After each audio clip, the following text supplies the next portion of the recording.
Whether you're polishing up your bevel after coming off the bench stones, or touching up a slightly worn down edge, stropping is one of the easiest and fastest ways to get a hair-popping edge back on your blade. When it comes to knife sharpening, there is no one way to do things. Some methods are more efficient than others, but ultimately, it comes down to whatever works best for you.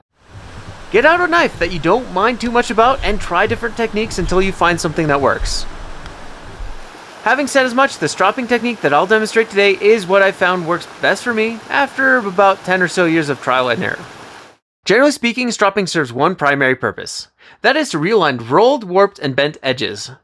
Depending on which stropping compound you use, you may also remove small quantities of metal from the edge, which can polish and even sharpen your blade to a limited extent. However, even with very aggressive compounds, stropping is still not the most efficient way to resharpen a dull knife. If your edge has more significant damage, you will need to remove some metal and refine the edge before your knife can be sharp again. To begin, you will need a strop of some variety. This particular strop is the 3 Rivers Manufacturing River Paddle Strop. This is a double-sided, rigid strop, which allows me to keep a consistent angle and rapidly switch from one compound to another with minimal adjustment in between. There are other kinds of strops out there, such as a belt style for straight razors or electric belt sharpening devices with stropping belts. However, I find they either introduce too much of a convex into my edge or remove metal too rapidly, which lead to reduced control and an increased potential for damage. I find that a rigid handheld or benchtop style strop allows me to maintain a more consistent angle. It also allows me to gradually polish my edges without risking scratching my blade, rounding off my edge or tip, or overheating the steel. Best of all, such strops are going to be the cheapest option to make or buy. As far as strop size goes, a strop that's about 12 to 16 inches in length will strike a good balance between stropping surface area and ease of use. Smaller strops, about 8 inches in size, generally trade off between ease of stropping and portability, potentially requiring special techniques to accommodate larger knives. Now, before we get stropping, we need to find our edge angle. If the blade is held at too steep of an angle, you risk rounding over and blunting your edge. When the angle is too shallow, you won't contact the edge at all and only polish the bevel's shoulders. Unlike the hard surface of a bench stone, leather has a little give to it and will be a little bit more forgiving if your angle isn't precisely matched. The easiest way of finding the correct angle is to push your edge along a flat piece of wood or plastic, slowly increasing the angle until the edge bites into the surface.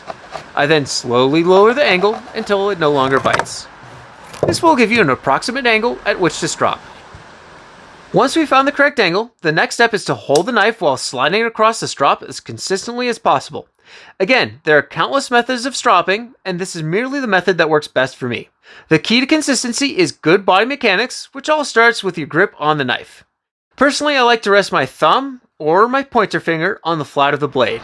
This allows me to flip the knife over and maintain a more consistent angle. Now that we've got a good grip, it's essential to move your hand, your wrist, and your forearm as if they were fused together. We want to avoid any movement from the wrist whenever possible. By doing so, you significantly reduce the variations in your angle to a minimum. Next, you want to find a comfortable position in which you can move relatively freely. Generally speaking, sitting upright or standing will allow you a full range of motion. Alternatively, you can always stabilize the end of the strop on a table or set it down flat on a surface and use it like a bench strop. If you've done any research online, you've invariably seen many different techniques for stropping. Whether you start at the heel of the blade or at the tip, it really doesn't make that big of a difference, and again boils down to whatever works best for you.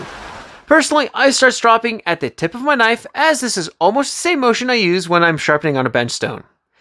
If you choose to do the same, take extra care as you'll gouge your strop with the tip of your knife if you're not careful. Pressure also plays a very crucial part of the stropping process. If you use too much, you will start to create a convex bevel, potentially rounding off and dulling your edge. I like to use very light pressure, imagining that I'm pressing down with just a little bit more force than the weight of the knife itself. A strategy that I have found really helps me maintain a very consistent angle is to try to focus on keeping the edge as perpendicular to the strop as possible across that entire range of motion. This is going to be especially important on knives that have a pronounced belly, such as this little Spyderco Rhino. This knife requires me to compensate for the belly by both tilting and rocking my hand and forearm up, and also contouring with the strop by tilting it. By putting these two motions together, I can consistently cover the entire edge of my blade without having to worry about introducing any variations into my edge angle. Now, you might be very excited to get after it, but I definitely think there's such a thing as over-stropping your knife. Between the imprecise nature of the human hand and the slight give in the leather surface, you'll invariably start to introduce a slight convex into your edge as you keep stropping. In the grand scheme of things, this isn't necessarily a bad thing, but it means that you'll have to spend a little extra time on the bench stones in order to get things perfectly flat again.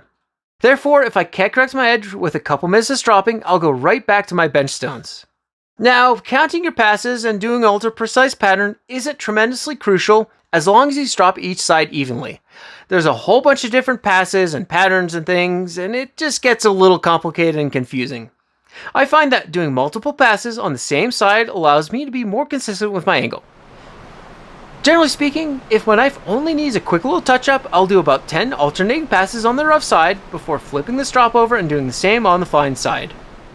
For something that requires a little bit more work, I'll start off with roughly 10 swipes per side, then down to 5, and finish off with 10 alternating passes. Then, I'll switch to the finer side and finish things off with 10 or so alternating passes. Finally, I like to end with 1 or 2 extremely light passes at a slightly elevated angle in order to establish a good micro bevel. Keep in mind that this is not a race, and unless you're competing in the World Stropping Championships, if such a thing existed, nobody's going to be impressed by your turbo stropping skills. Slow down and really focus on keeping an ultra steady hand and avoid slicing or gouging your strop. By doing so, you'll build better habits and your strop will last you much longer. Despite having sharpened and stropped hundreds and hundreds of knives, I still move relatively slow and purposefully when I strop. Even then, I still have accents and damage my strop from time to time. Now that you're done stropping, if you kept a consistent angle and used good technique, you should have a hair-popping edge in no time at all. However, you might run into a few issues that can leave you with some very less than exciting results. If you're finding it difficult to maintain consistency with your angle, I find that using some sort of angle guide is tremendously beneficial. I am a tremendous fan of these Wedgic angle guides. They are a cheap and effective tool that help me maintain consistency, whether I'm on my bench stones or on my strop. Best of all, you can attach it directly onto your strop or your bench stone, which rapidly allows you to double check your angle as you're stropping along. Otherwise, if your knife still isn't getting sharp, you might have edge damage that's simply too great to be able to be realigned by the strop itself. Ultimately, you'll have to go back to your sharpening system of choice, remove some metal in order to get your knife sharp again. A quick and easy way to check your edge for damage is to look at your edge straight on underneath the light source and look for reflected light. A perfectly sharpened apex will not reflect any light, and any rolls, chips, dents, or other damage will be easily visible. We could go into some more details regarding different stropping compounds and strop maintenance, but that's for a later video, which I'll link right over here. Hopefully by now you've got a better understanding of what a strop does and how to use one. Dollar for dollar, a strop is one of the cheapest and easiest ways to keep your knife sharp. I think they're also a fantastic tool to help you develop the hand-eye coordination needed to learn how to freehand sharpen your knives. If you made it this far, thank you so much for watching. I would definitely love to know if this tutorial worked well for you and how good of results you got off of your strops. I'd also like to thank all the amazing people over at Three Rivers Manufacturing for including me on their River Paddle Strop Pass Around.